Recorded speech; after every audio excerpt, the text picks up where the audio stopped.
예수님께서 20절에 내가 보낸 자를 영접하는 자는 나를 영접하는 것이요 또한 나를 영접하는 자는 나를 보내신 이를 영접하는 것이라 말씀하시고 나서 21절 말씀이 들어가는 것입니다. 21절 다시 한번 읽어보겠습니다. 시작.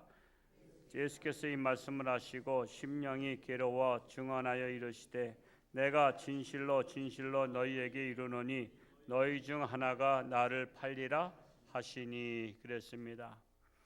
예수님도 심령이 괴로워하셨죠. 왜냐하면 12 제자 중에 하나가 자신을 팔리라 했기 때문에, 즉 배반한다는 것입니다.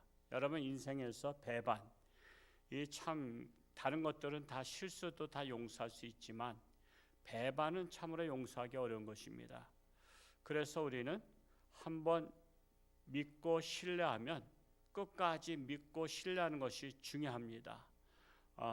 항상 어디나 모임에나 12명 중에 하나는 배반자가 있을 수 있습니다. 그러나 배반자가 있다 할지라도 여러분 내가 배반자는 되지 않으리라 하는 결심이 서야 됩니다. 그래서 우리는 배반자의 낙인을 지키는 가룟 유다, 그는 이 세상이 존재하는 한 그는 배반자라는 낙인을 지키게 되어 있습니다. 그래서 우리가 어떤 직장 생활을 하든 신앙 생활을 하든 내가 사는 곳에서 배반자가 되지 않도록 우리는 내 마음을 늘 일깨워야 한다는 것입니다. 그러기 위해서는 깨어서 기도하는 수밖에 없습니다. 왜냐하면 마귀가 들어가면 내 마음은 배반하고 싶지 않은데 마귀가 배반하도록 만들잖아요. 그러니까는 내 마음속에 마귀가 들어가지 않도록 우리가 늘 내 마음의 문지기를 지켜야 한다는 사실입니다. 22절 말씀을 읽어보겠습니다. 시작. 제자들이 서로 보며 누구에게 대하여 말씀하시는지 의심하더라. 제자들 중에 11명은 누구에 대해서 말씀하시는지 의아해했을 것입니다. 그리고 가룟 유다는 어땠을까요? 뜨끔했을 것이죠. 그 사람은요, 뜨끔할 때는 그것이 다 경고입니다. 예를 들어서 뜨거운 것을 만지면 뜨끔하잖아요. 그러면 손을 얼른 떼야 되잖아요. 근데 뜨거운 것을 만져도 뜨끔하지 않으면 계속 만지게 되죠. 그러면 손이 타버립니다. 여러분, 그래서 사람에게는 이 피부가 민감해서 바늘로 조금만 찔러도 아프죠. 아픈 것은 빨리 피하라는 겁니다. 상대방이 찔렀는데도 안 아파. 나는 굉장히 난 안 아프고 말이야, 난 용감하다 막 이러면 안 돼요. 그 사람은요 결국에는 파상풍이나 이제 몸이 썩어 들어가서 죽어버려요. 그렇기 때문에 항상 하나님께서는 우리 인간에게 육신에게도 뜨끔함을 주신 것은 빨리 방어하라는 것이고요. 뿐만 아니라 마음에도 뜨끔함이 있어요. 마음에 뜨끔함이 있다는 것은 빨리 돌이키라는 거예요. 빨리 돌이키라는 거예요. 그래서 우리는 양심이 뜨끔할 때 다시는 그것을 하면 안 돼요. 그것을 하게 되면은 계속 멸망의 길로 가는 거예요. 그래서 항상 우리는 양심에 민감해야 됩니다. 내가 항상 하는 일이 옳지 않으면 뜨끔한 거 아시죠? 옳지 않으면 내 마음이 걸리적거리고 내 마음이 무거워, 그리고 어두워, 근심이 생겨. 그러면 그것은 하지 말라는 경고입니다. 그것을 계속하면은 결국 멸망의 길로 가게 되는 것이죠. 23절과 24절 말씀을 이어서 읽어볼까요? 시작. 예수의 제자 중 하나 곧 그가 사랑하시는 자가 예수의 품에 의지하여 누웠는지라. 시몬 베드로가 머리짓을 하여 말하되 말씀하신 자가 누구인지 말하라 하니, 예수님의 제자 중 하나, 그는 누구로 보냐면 막내 그냥 사도 요한으로 봅니다. 사도 요한이 그 12 제자 중에는 그래도 가장 연소했던 자이죠. 그가 예수님께 기대에 앉았습니다. 근데 우리 식탁에서는 우리나라 식탁과 달라요. 그 이스라엘의 식탁은 이렇게 옆으로 기대서 옆으로 누워서 이렇게 밥을 먹는 거예요. 사람의 위장이 이렇게 옆으로 돼 있다 그러죠. 그렇기 때문에 옆으로 누울 때 소화가 가장 잘 된답니다. 그러니까 앉아서 먹는 것보다 사실은 한쪽으로 기대서 먹으면 소화가 잘 되라는 그런 것들을 어떻게 발견하고서는 그런 식사생활 습관이 있었습니다. 우리나라도 옛날에는 양반 자세로 밥 먹는 것을 즐겨 했었죠. 그러다가 우리가 이제 식탁 문화가 되면서 여러분 지금 식당도요, 그냥 양반 자세로 앉는 식당은 잘 안 돼. 안 가. 불편해. 힘들어. 허리가 아파. 그래서 다 테이블로 바꿨잖아요. 그것처럼 그 문화라는 게 있어요. 그래서 그 문화가 이렇게 옆으로 기대다 보니까 예수님이 가운데 식탁에 앉아 계시면 양쪽은 옆으로 기대게 돼 있잖아요. 그러다 보니까 예수님에게 기댔던 자가 요한입니다. 그 요한에게 베드로는 멀찌감치 건너편에 앉았어요. 그냥 눈짓을 하는 거예요. 예수님에게 말씀 물어봐라. 누가 예수님을 배반할 자인지 우리 궁금해 죽겠다. 우리 중에 그런 자가 있어서는 안 되잖아. 그러면서 물어보라고 눈짓을 했던 것입니다.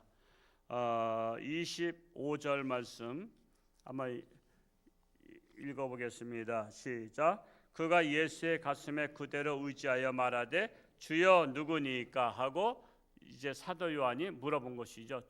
주여 그가 누굽니까? 예수를 배반할 자가 누굽니까? 라고 물어봤죠. 26절 말씀 읽어보겠습니다. 시작. 예수께서 대답하시되 내가 떡 한 조각을 적셔다 주는 자가 그니라 하시고 곧 한 조각을 적셔서 가룟 시몬의 아들 유다에게 주시니. 자, 예수님께서 떡 한 조각을 적셔다 주는 이가 그니라 그러면서 가룟 유다에게 줬지만 이게 그냥 식탁에서 그냥 베드로하고 요한은 사인을 해서 누군지 물어보라고 이렇게 눈짓을 했지만 그 누굽니까라고 이렇게 속삭이듯이 말했지만 다른 제자들은 그걸 모르는 거예요. 모르기 때문에 식탁 12명이 앉아서 식사를 하다 보면 왁자지껄했을 거 아니에요. 이런 말 저런 말 하고 그러다 보니까는 내가 떡 한 조각을 적셔다 주는 자가 그니라고 이렇게 말씀을 했지만 그 당시에 깨닫지 못한 거예요. 그게 나를 팔 자가 가룟 유다니라 이런 것을 전혀 생각지 못했던 것입니다. 27절 말씀 읽어볼까요? 시작. 조각을 받은 후 곧 사탄이 구석에 들어간지라 이에 예수께서 유다에게 이르시되 내가 하는 일을 속히 하라 하시니. 그러면서 자, 그의 사탄이 가룟 유다 속에 들어갔습니다. 사탄이 사람의 마음속에 마음대로 들락거리죠. 그래서 우리 사람의 몸을 뭐로 비유했어요? 육신의 장막으로 비유했습니다. 그래서 이 장막 속에 여러분 집이 그 사람이 아니에요. 그 안에 사는 사람이 그 사람이에요. 그렇죠? 주인이 산 사람이. 집은 그 속에 들어갔다고 해서 집이 내가 아니라고. 우리 정영광 집사님이 사는 집이 내가 아니라고. 그 안에 있는 내가 참 나요. 그것처럼 우리 육신의 장막 속에 있는 영혼이 있어요. 그 영혼이 참 나요. 그러니까 우리 겉으로 보이는 것 가지고서는 누구다라고는 표시는 돼. 어떤 사람이라고 표시는 되지만 그것이 표시일 뿐이지 그 사람은 아니라는 거예요. 여러분 그 펭귄 같은 경우 펭귄 조련사가 딱 보는데 펭귄을 다 알아본대.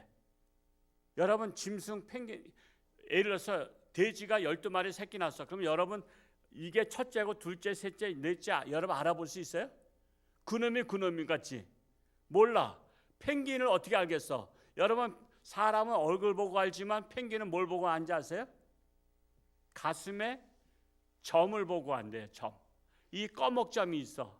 그게 털에 검은 점이 각자 다 달라. 사람의 짐은 다르듯이 모든 펭귄의 그 검은 점도 다 다르대. 그러니까 조련사는 그 점의 위치를 보고서는 얘가 누구다라는 것을 안다는 거야. 그러니까 참 신기한 거죠. 우리 사람은요 겉으로 얼굴이 다 다르기 때문에 이 사람이 누구다라고 하지만 그 사람이 누구라고는 결정하기보다는 그 사람 속에 들어간 영혼이 실체란 말이에요. 영혼이 어떤 사람이 그 집에 들어갔어. 그러면 그 사람이 실체란 말이에요. 근데 사람의 장막 속에 가룟 유다 속에 누가 들어갔어? 마귀가 들어간 거야. 그러면 그 집을 좌우하는 게 누구야? 마귀야, 마귀. 그러니까 마귀가 그 사람의 주인이 되는 거야. 그래서 그 사람을 행동을 하게 하는 거야. 행동을 하게 하는. 제가 옛날에 많이 설명했었는데 옛날에 마징가 제트를 제가 젊어서 봤어요. 마징가 제트 하면서 막 처리가 딱 이렇게 힘에 상대방을 싸우다가 힘에 붙이면 마징가 제트를 부르더라고. 그럼 마징가 제트가 철컥철컥하고 와. 그러면은 뭐 손을 이렇게 하면은 뭐 불이 나가서 여기 문이 열려. 여기가 엔진이 있는데요. 그러면 처리가 그 안에 타고서는 문을 딱 닫아. 그리고 장진에 뭐 이렇게 딱딱 하더니 미사일 발사. 그러면 포탄이 팍 날아가서 상대방 쏘는 거야. 마징가 자체가 주인이 아니야. 그 안에 있는 처리가 주인이야. 그것처럼 사람이 마징가 같은 인생인데 그 안에 마귀가 들어가면 마귀가 나를 철커덕철커덕해서 사람을 욕하게 만들고 저주하게 만들고 막 비난하게 만들고 그 사람이 자꾸만 나쁜 짓을 하게 만들어. 그러고 나서 딱 나쁜 짓 하고 사람 죽이게 만들고 나서 마귀는 딱 떠나. 그러면은 세상에서 마귀를 잡을 거야? 그 사람 잡을 거야? 그냥 마귀는 떠났어. 그 사람으로 나쁜 짓 하고 감옥에 가게 만들어 놓고 마귀는 딱 훌쩍 떠나버려. 그러니까 그 사람이 대신 책임을 지고 감옥에 가는 거야. 근데 이 사람은 재판정에 설 때 그때 내가 왜 살인 저질렀는지 모르겠습니다. 내 마음이 아니었습니다. 누구의 마음이야? 마귀 마음이었다고. 그래서 마귀가 나를 주장하지 못하게, 내 안에 들어오지 못하도록 늘 정신을 차리고 내 문을 지켜야 되는 거야. 그것도 어려우면 내 주인을 예수님을 모시는 거야.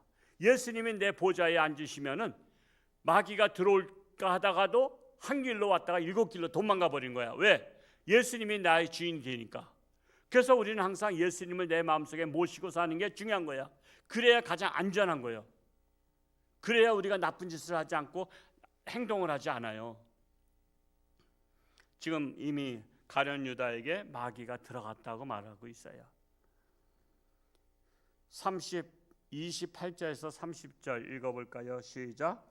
이 말씀을 무슨 뜻으로 하셨는지 그 앉은 자 중에 아는 자가 없고 어떤 이들은 유다가 돈깨를 맡았으므로 명절에 우리가 쓸 물건을 사라 하시는지 혹은 가난한 자들에게 무엇을 주라 하시는 줄로 생각하더라.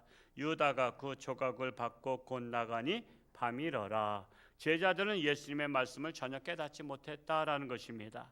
제자 중에는 예수님을 팔 자가 있으리라고는 전혀 생각하지 못했기 때문에 그래서 사탄이 들어가면 그 누구도 배반할 수 있다는 것입니다. 고로 사탄이 내 마음을 주장하지 못하도록 우리가 정신을 차리고 깨어 기도할 수 있기를 축복합니다.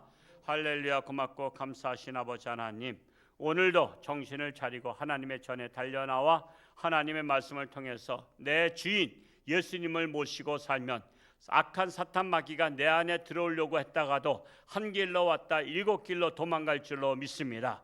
그리하여 내 마음 예수님의 마음이 되게 하여 주옵소서.